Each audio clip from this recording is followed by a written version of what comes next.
Hello chess lovers, Soren here, and in today's video I want to share with you my favorite game.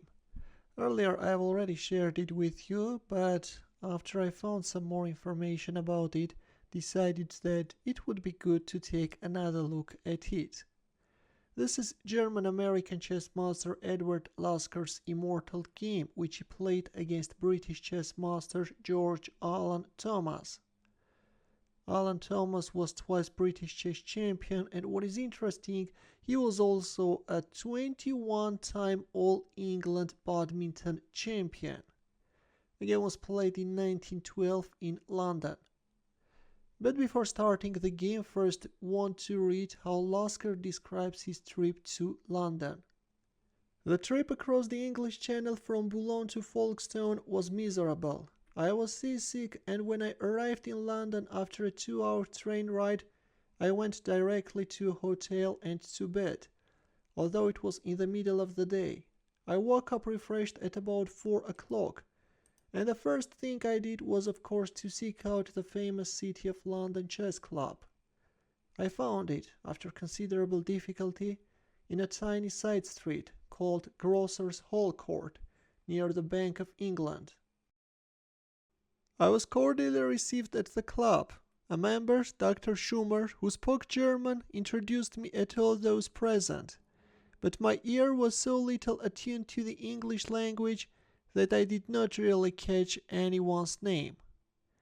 One of the men offered to play with me, and I was introduced to a type of light game which is very popular in England. This is the 5-minute game, so called, although the duration of the contest is not necessarily limited. Both clocks are set at 12, just like in a regular tournament game, but neither player is permitted to exceed his opponent's time by more than 5 minutes at any stage of the game. Thus, if one of the contestants plays leisurely, the other can also take his time. But player who moves fast compels his adversary to follow suit. I drew the white pieces, and this first game of mine on British soil was destined to make friends for me throughout the world wherever chess was played. Back to our chessboard, where Lasker is on the white side, and he opened up with d4, to which Alan Thomas answered with a cautious and waiting e6 move. Thomas wants to go for Dutch defense, but if you go for f5 straight away, then you can step into so-called Staunton gambit. And in this case, an accurate defense is required from black's side in order to survive. That's why to d4 black first answered with e6, although in this case you have to be ready because white can transform the game to French defense with e4. In the game, after d4 e6, white played knight f3, and only in here black made f5 move. The razor sharp Dutch defense is on the board. Knight c3, white wants to go for e4 thrust, an important move against Dutch defense with which you can both emphasize the vulnerability of black's king side and also make your pieces active. Knight f6, still black is keeping control over central e4 square, and white is pinning it, renewing the threat. Bishop e7, and after an exchange, once black's knight is gone, white finally makes e4 move. F takes e4, knight takes e4. White is putting his knight on a central square and at the same time is opening up the light squared bishop's diagonal. b6.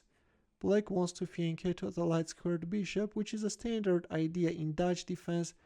In many cases, this light squared bishop can play a key role when organizing the kingside attack.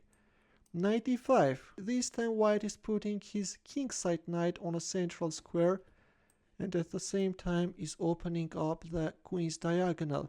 Already queen h5 can be a threat, that's why black castled kingside. Bishop d3, bishop b7. Not a good move. Better is going for an exchange on e5 and playing knight c6, hitting on e5.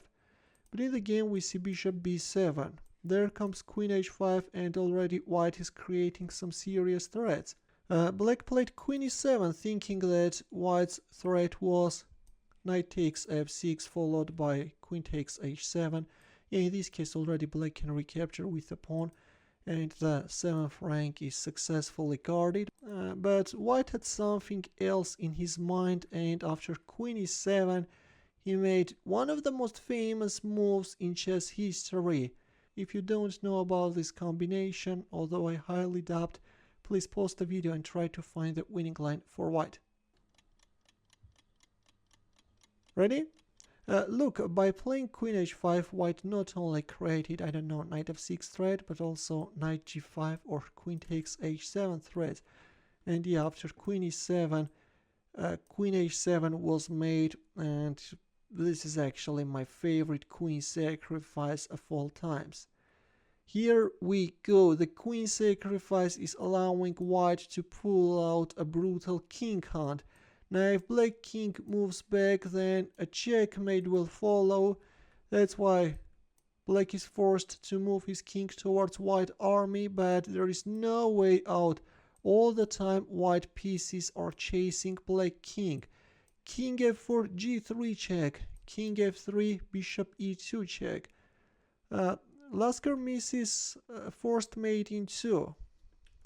King f1 or castling king side leads to mate in 2. And now with his next move by playing knight h2, white will announce a checkmate.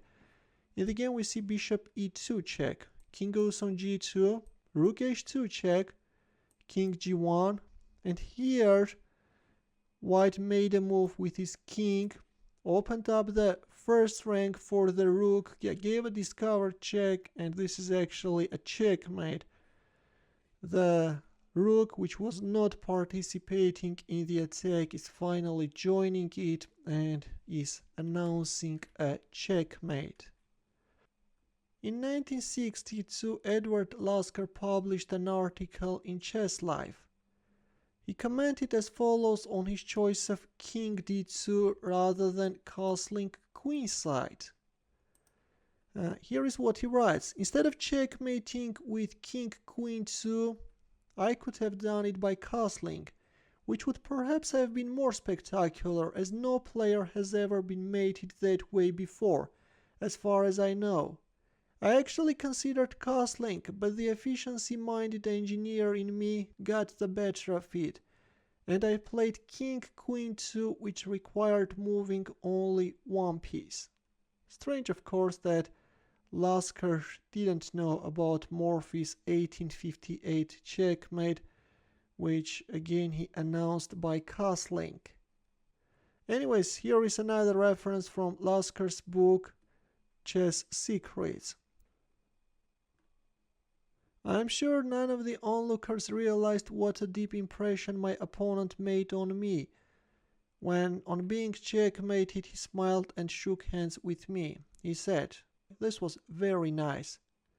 Only after Dr. Schumer had translated these words to me, and I slowly repeated my adversary's name, did I realize that I had been playing the champion of London, Sir George Alan Thomas. For him to take this defeat so graciously was a fine example of British sportsmanship. This is it, dear chess lovers. Hope that you enjoyed this beautiful historical game. Feel free to share it with your friends as well. And in the end, a chess puzzle where the task is to win with the black pieces. As usual, we'll wait for your answer in the comment section.